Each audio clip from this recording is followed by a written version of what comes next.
Hello friends, আশা করি আপনারা সবাই ভালো আছেন। আপনাদের সবাইকে আমার এই চ্যানেলে আবার স্বাগত জানাই। আর আপনারা যদি কেউ নতুন হয়ে থাকেন আমার এই চ্যানেলে, তাহলে চ্যানেলটিকে সাবস্ক্রাইব করুন আরও নতুন কিছু ভিডিও পাওয়ার জন্য। ফ্রেন্ডস, আজ আমি যে টপিকটা নিয়ে আলোচনা করব, সকালে প্রায় বেশিরভাগ সবাই খেয়ে থাকে চা। অনেকে রয়েছেন সকালে দুধ চা খেতে পছন্দ করেন।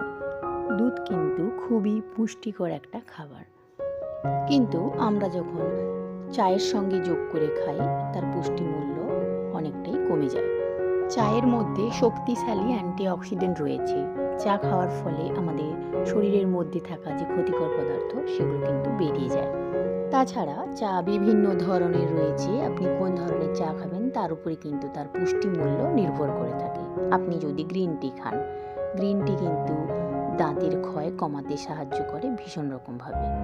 দুধ চা খাওয়ার ফলে আমাদের ওজন অনেকটাই কমতে থাকে, কারণ দুধ চায়ে পলিফেনল ও ক্যাফেন, যেটা কিন্তু আমাদের ওজন কমাতে সাহায্য করে ভীষণ রকমভাবে। তাই দুধ চায়ের পরিবর্তে চেষ্টা করবেন আদা দিয়ে হালকা করে লিকার চা খাওয়ার, যেটা কিন্তু দুধ চায়ের তুলনায় অনেক বেশি পুষ্টিকর। আশা করি আমার এই ভিডিওটি আপনাদের ভালো লেগেছে। যদি ভালো লেগে থাকে লাইক এবং সাবস্ক্রাইব করুন আর আপনার অন্যান্য ফ্রেন্ডসদেরকে শেয়ার করুন। ভালো থাকুন, সুস্থ থাকুন।